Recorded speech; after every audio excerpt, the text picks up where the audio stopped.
ချိန်မှာဆိုလို့ရှိရင်တော့ကျွန်မပြောင်းလာတဲ့အိမ်အသစ်လေးကိုရောက်ရှိလာပြီပဲဖြစ်ပါတယ်ရှင်ရောက်ရှိလာတော့မနေ့ကတည်းကရောက်ရှိလာတော့အခုမှရိုက်ဖို့ချိန်ရလို့ရိုက်လိုက်ရတယ်အမှန်တော့မီးသီးကဒီနားမှာပဲရှိသေးရလူအိတ်တဲ့အခန်းနဲ့မျိုးကြောင်အခန်းထဲမှာမီးသီးမတက်ရသေးဘူးမီးသီးတက်ဖို့ဟာကျတော့မြင့်နေတော့ကိုယ့်ရဲ့နဲ့လည်းမမီဘူးအဲ့တော့တငယ်ချင်းကိုအကူကြီးတောင်းပြီးတော့တက်ခိုင်းရတာတက်တဲ့ချိန်မှာလည်းအောက်ကနေခုဖို့စပွဲတို့ခုံတို့လိုတယ်အဲ့ပစ္စည်းတွေကလည်းဘာမှမရှိသေးတဲ့ခါကျတော့ကိုယ့်ရဲ့ဥက္ကရာမပို့လိုက်တဲ့ပစ္စည်းတွေရောက်လာတဲ့အချိန်ကျမှလာတက်ခိုင်းမလို့ပေါ့နော်ခုအချိန်တွေကပစ္စည်းတွေလုံးဝမရောက်သေးတဲ့အချိန်တွေဆိုတဲ့ခါကျတော့ပြီးတော့မရှိသေးဘူးပေါ့ခုအခန်းလေးကိုပြပါမယ်အခန်းလေးကရှုပ်တော့ရှုပ်ပွားနေပေါ့နော်ဘာလို့ရှုပ်ပွားတာလဲဆိုတော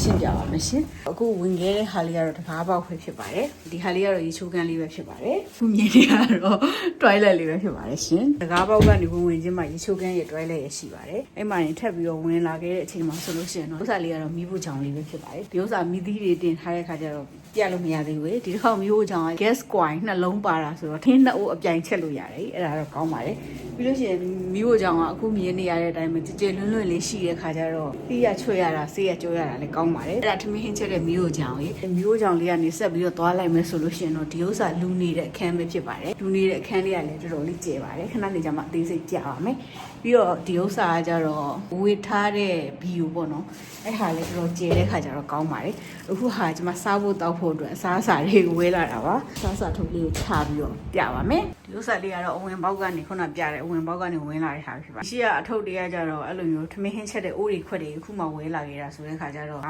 ာမှမလုံနိုင်သေးလို့ဂျိုင်းမထားထားတာပေါ့ခန်းလေးကနေပြီးတော့ဝင်လာတဲ့ဆိုလို့ရှိရင်အခုမြင်နေရတဲ့အတိုင်းပဲမျိုးချောင်ပေါ့မျိုးချောင်ရဲ့ဒီရောင်ကြီးကိုအရင်မြင်ကတ်တာပဲလိမ္မော်ရောင်လို့ဟာမျိုးတော်တော်ကြီးအဲ့ဟာကိုနောက်မှာအားတဲ့အချိန်ရောက်မှအပေါ်ကနေပြီးတော့တခြားကလာလေးပြန်ပြီးတော့ကတ်လိုက်ပါမယ်ရှုပ်ပါတယ်အားလို့ရှင်ပါနော်ဒီပစ္စည်းအရှုပ်ဘွားတွေကိုမကြည့်နဲ့ဒီမီးကိုကြောင်ပဲကြည့်လိုက်နည်းနည်းတော့ကျဲပါတယ်တန်းထဲမှာမအိတ်ဖြစ်ဘူးမနေ့ကဒီနားလေးမှာပဲအိတ်လိုက်တာဒီမီးတွေကမတက်ရသေးဘူးခုမြင်နေရတဲ့အိတ်ခန်းလေးပဲဖြစ်ပါတယ်ဒီဟာလေးကိုဖွင့်လိုက်မယ်ဆိုလို့ရှင်တော့ဖြင့်အဝတ်တွေထည့်လို့ရတဲ့စင်လေးပဲဖြစ်ပါတယ်စင်ဆိုတာထက်အဝတ်ဘီယူပေါ့နေရဲ့ဒီဘက်အချမ်းကြီးသူကကွန်ကရစ်ဆိုတဲ့ခါကျတော့အတန်လုံနေပေါ့နော်အတန်လုံနေဆိုတဲ့နေရာမှာတခုရှိရပါလဲဆိုတော့ဒီအခန်းတွေကနေပြောတဲ့စကားအတန်တွေလုံတာပေါ့နော်အပြင်ဘက်ကအတန်တွေကမလုံဘူးအိမ်ကအားလုံးကောင်းနေဟိုဘယ်လိုပြောရင်ကောင်းပါလဲဘေးနားလေးမှာလည်း24နာရီစတိုးဆိုင်လည်းရှိရဘူရာနဲ့လည်း10မိနစ်15မိနစ်လောက်လမ်းလျှောက်လို့ရှိရင်ရောက်တယ်အဟင်းချက်စရာဝယ်တယ်စူပါမားကတ်နဲ့လည်းနီးရတော်တော်လေးကိုအဆင်ပြေတယ်လုံးဝမကောင်းတဲ့အချက်အဲ့တစ်ချက်ကဘာလဲဆိုတဲ့ခါကျတော့ယထာလမ်းရှိတယ်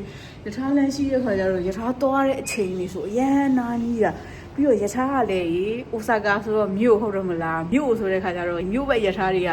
24နာရီပြေးဆွဲနေကြတာကိုအဆောင်ကထင်းနေတာတော့ည7နာရီကြုံယထာကြီးမဆွဲတော့ဘူးပေါ့နောက်ဆုံးယထာ17တို့ဘာလို့ထွက်လိုက်တယ်ဆိုည1နာရီဆိုလို့ရှိရင်တော့ယထာကြီးမဆွဲတော့ဘူးလို့ထင်တာပေါ့နော်ပြော12နာရီခွဲလောက်ကနေပြီးတော့3နာရီ4နာရီလောက်အထိကတော့အတန်တိတ်တိတ်ဆစ်ဆစ်ငင်းငင်းတက်တက်နဲ့အေးစစ်စစ်အိတ်လို့ရလောက်မယ်လို့ထင်ခဲ့တာပေါ့နော်ဒါပေမဲ့အဲ့အထင်နဲ့အမြင်ကလုံးဝကိုတက်တက်စင်အောင်လွဲသွားတယ်ဘာလို့လဲဆိုလို့ရှိရင်ဘာလို့မှန်းတော့မသိဘူးအဲ့လိုယထာတွေကည7နာရီကျော်2နာရီ2နာရီ3နာရီညလုံးဖြတ်နေတာသူကဟိုညအချိန်တွေဖြတ်တဲ့ဟာလူတင်ယထာမဟုတ်ဘဲနဲ့ကုံတင်ယထာတို့ဘာလို့အဲ့လိုမျိုးတွေဖြတ်ကြလားမသိအခုဆိုလို့ရှိရင်လည်းအဲ့မယ်ယထာကြီးကဒုံဒုံကြက်ကြက်နဲ့ဖြတ်နေတာတွေ့လာ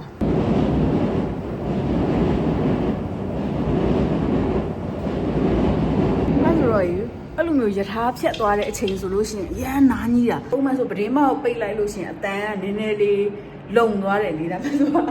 ့ပတင်းမောက်ပိတ်ထားတဲ့အချိန်ကိုအတန်ကရမ်းကြားရတာပြီးတော့ဒီမီးဖို့ခန်းနဲ့ကိုယ့်ရဲ့အိတ်ခန်းနဲ့မှာဆိုလို့ရှိရင်လည်းတကားပါတယ်လေအဲ့တကားကိုပိတ်ထားတယ်ဆိုလို့ရှိရင်တော့မှယထာတန်ကြားနေရတော့မယ်အဲ့ဒါဆိုအရန်စိတ်ညစ်တာပဲဒီအိမ်ကအရာအလုံးကောင်းနေတာနဲ့အဲ့ယထာတန်က24နာရီနားကြီးနေတာတော်တော်ဆိုးတယ်ပေါ့နော်ဒီအိမ်ကိုလာပြီးတော့ငှားဖို့အတွက်ကြည့်ရဲ့အချိန်တုန်းကကြတော့နှစ်ထက်ကလွတ်နေရဆိုတော့နှစ်ထက်ကိုကြည့်လိုက်တာထက်မှာကြတော့ဟိုဘက်အစွန်းအခန်းပေါ့နော်လမ်းဘက်ကအခန်းဆိုတော့ယထာတန်ကြားရတယ်ကြားရတော့ကိုယ်စိတ်ထဲမှာထင်တာ9ထက်ဆိုလို့ရှိရင်တော့ယထာတန်အတန်ကနည်းနည်းတော့ငြိမ်သွားမယ်တိုးသွားမယ်လို့ထင်တာပေါ့နော်လိုပဲပဲပြောကြီးအောက်ကအတန်တွေကအပေါ်ရောက်မကြားရတော့ဘူးလေဟုတ်တော့မလားအဲ့ဒါဆိုတော့ကိုယ်စိတ်ထဲမှာအဲ့လိုထင်တာပေါ့အဲ့လိုကြွမ်းတာကြီးဒါပေမဲ့အဲ့လိုတကယ်တမ်းကျတော့အဲ့လိုမဟုတ်ဘူးမနေ့ကဒီကိုရောက်တဲ့ဒီခန်းကိုရောက်တဲ့အချိန်ကလေးအခုအချိန်ထိအရန်ကိုနားတွေကိုညှိ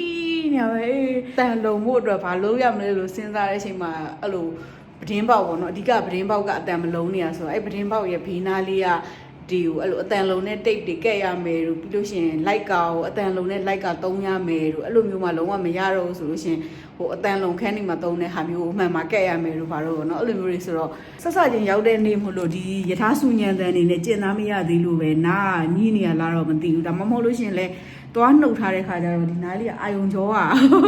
အဲ့လိုအရန် sensitive ဖြစ်နေလို့ပဲနားကြီးလို့ခံစားနေရလာတော့မသိဘူးပေါ့နော်အဲ့ဆိုတဲ့ခါကျတော့မသိသေးဘူးချိန်နေရတော့အမျိုးမျိုးလုပ်ကြည့်ရမှာပေါ့နော်အဲ့လိုလုပ်ကြည့်ပြီးတော့မှလုံးဝကိုတိမခံနိုင်တော့ဆိုလို့ရှိရင်စာချုပ်ကဒီအိမ်စာချုပ်ကလည်းတစ်နှစ်မပြည့်ခင်ပြောင်းလို့ရှိရင်တစ်လစာရောရမှာကြီးအဲ့ဒါဆိုတော့ဘယ်လိုပဲပြောတစ်နှစ်ကတော့အနည်းဆုံးတိခံပြီးနေရမှာပေါ့နော်နေကြည့်ပြီးတော့မှပတ်စံလေးတစ်နှစ်လောက်စုပြီးတော့မှလုံးဝနားကြီးရဲ့ထံမခံနိုင်တော့ဆိုလို့ရှိရင်တော့တခြားတိတ်ဆိတ်ငြိမ်သက်တဲ့အိမ်ကိုပြောင်းမှာပါပေါ့ကြီးဒါမှမဟုတ်လေ okay တယ်ဒီအခန်းတွေပါတွေကိုအဲ့လိုအတန်လုံးအောင်လုပ်လိုက်လို့အဆင်ပြေတယ်ဆိုလို့ရှိရင်တော့စက်နေုံပဲပေါ့နော်ဘာလို့လဲဆိုတော့အိမ်လေးကတကယ်ကိုလိုချင်တဲ့အချက်တွေအားလုံးနဲ့ကြိုက်တယ်အထက်မြင့်လေးရတယ်နားကြီးနေရတခုပဲကျမလည်းသူများကိုနားကြီးတွေကပုတ်တုပ်ဘလို့မလုပ်ခဲ့ရနဲ့ဘာလို့ဝစ်လေသွားလဲမသိဘူးအဲ့ဆိုခါကျတော့အခန်းလေးရတာပါပဲမြို့ကန်လေးကတော့ဒီအောက်ကိုကြည့်လိုက်နည်းနည်းရှုံနေရဘာလို့လဲဆိုတော့မင်းညတော့ဒီမြို့ကန်ထဲမှာအိတ်ဖြစ်တာပေါ့နော်ဒီအခန်းထဲမှာအိတ်တယ်ဆိုလို့ရှိရင်နားကြီးတာတကြောင်ပြီးတော့ပရင်းပေါက်မှာလိုက်ကမရှိသေးတဲ့ခါကျတော့အေးဓာတ်တွေကအရန်ဝင်တာပေါ့နော်အဲ့တော့ဟီတာဖွင့်ထားတယ်ဆိုလို့ရှိရင်တော့မှရမ်းချမ်းနေအဲ့ဒါကြောင့်မလို့ဒီစကားတွေပိတ်ပြီးတော့မြို့ကြောင်ထဲမှာအိတ်ဖို့အတွက်ဆုံးဖြတ်လိုက်တာပေါ့နော်။ Okay အမကနေပို့လိုက်တဲ့ပစ္စည်းလေးတွေကခဏနေမှရောက်မှာဆိုတဲ့ခါကျတော့အခုအဲ့ပစ္စည်းမရောက်ခင်နည်းနည်းပါးလေးစောက်တောက်ရမယ်ပေါ့နော်။တောက်ပြီးတော့မှဒီအိတ်ရခင်းတွေရှင်းရမယ်။ဘာလို့လဲဆိုတော့ဒီနောက်မှာပစ္စည်းထားမှာဆိုတော့အခုစားလိုက်ပါအောင်မယ်။ Family Mac ကကြက်ကြော်ပဲဖြစ်ပါတယ်။သူကဘာလို့နာမည်ကြီးရလဲဆိုတဲ့ခါကျကြက်ကြော်လေးမှာသူ့ရဲ့အစီတစ်ထက်အသားတစ်ထက်လေးအဲ့ဒါလေးကိုကိုက်လိုက်လို့ရှင်ပါဇက်ထဲမှာဘီးကနေဆိုပြီးတော့နူးညံ့အီဆက်ဆိုပျော်ဝင်သွားတယ်။အဲ့ဒါကြောင့်မလို့သူကနာမည်ကြီးတာပါ။